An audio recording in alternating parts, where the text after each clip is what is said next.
Hello apps, good evening. Ito, gumawa ako apps ng sample project ng Manulit Skin Clinic. So ito, i-move ko muna ito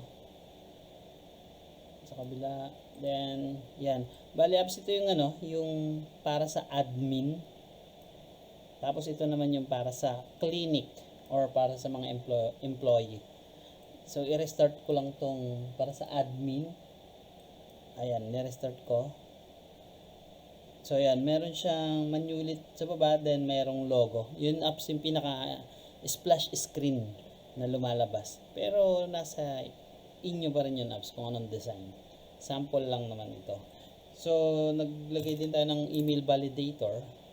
Let's say nag-login, invalid email format sabi niya.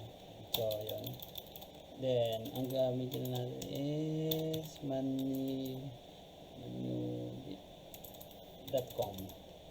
Then pag mali ang password, yan, meron din toggle. So obviously, sorry, invalid credential. Then yan, password incorrect. Ang tamang password dyan apps is password 12. Yan, then so there pwede na din natin lagyan dito ng kahit tomorrow yung fingerprint scan para mas mabilis mag-login. O kaya pwede ring save remember me. Yun, so login tayo dito apps. Yan. So pag nag-login, ganyan yung itsura. Kung mapapansin mo apps, dito meron kang navigation drawer. Ayan. So yan.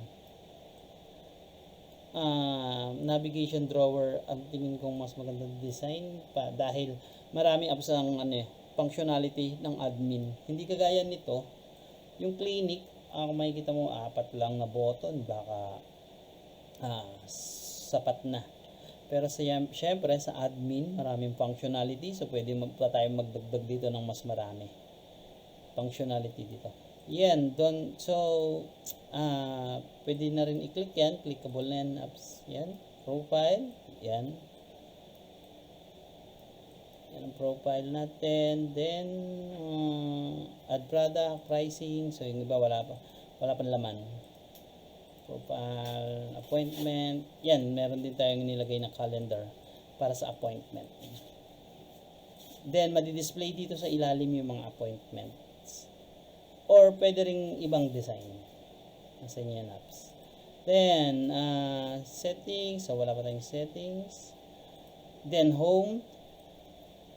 Connected na to apps sa database. So, pero sample database pa lang to. Kagaya to, meron na tong 4 na product.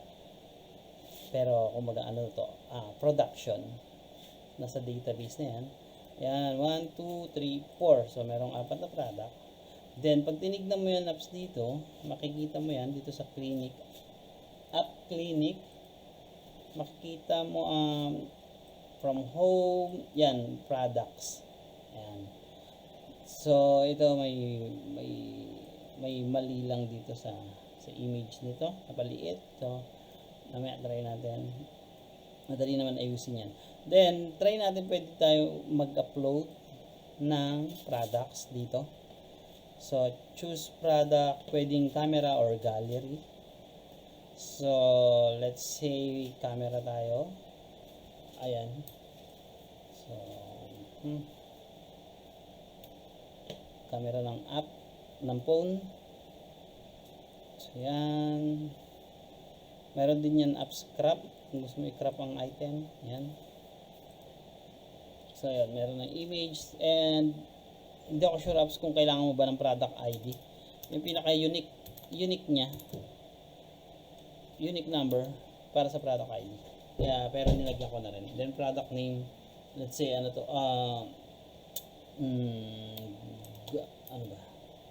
Derma na lang. Ayun, alam ko na. Tiis ganda. Ayan. Product price, let's say 360. Stock 30. Expiration. Sooner apps, to dapat to? Calendar. Pag kinlik to, dapat dilitaw calendar. Para sa expiration. And tingin ko apps ba kailangan? Kung kailangan, dagdag natin. 2024. Yan, sample. Yan, so meron tayong product na tiis ganda. Ito yung image niya. Then, pwede na natin upload yan. Yun, so successful siya, apps. Nandito na yon, nasa clinic na. And, syempre, hindi natin sila bibigyan ng access para i-edit yung price. Ikaw lang ang pwede mag-edit. So, yung pagka nag-pull down to refresh dito, sa clinic, ayan, sa clinic app, yun, lumitaw na yung isang tiis ganda. So, meron lang konting minor issue dyan sa sizing ng mga images. Yan. So, gallery. Try tayo sa ano ba ginamit ko rito? Camera na to. Okay. So, yun. Updated na yan. So, ito, dashboard, wala pang laman. Settings, inventory, walang laman. Settings, wala din laman. So, products pa lang. Pero connected na ito up sa, sa internet. Yun nga. Sabi ko nga sa'yo. So, ito, ngayon 5 na siya. And yung mga item. Pero sabi nyo nga, papalitan natin tong database ng para sa Apple. So yun lang apps, I think. And ikaw na apps bahala sa design.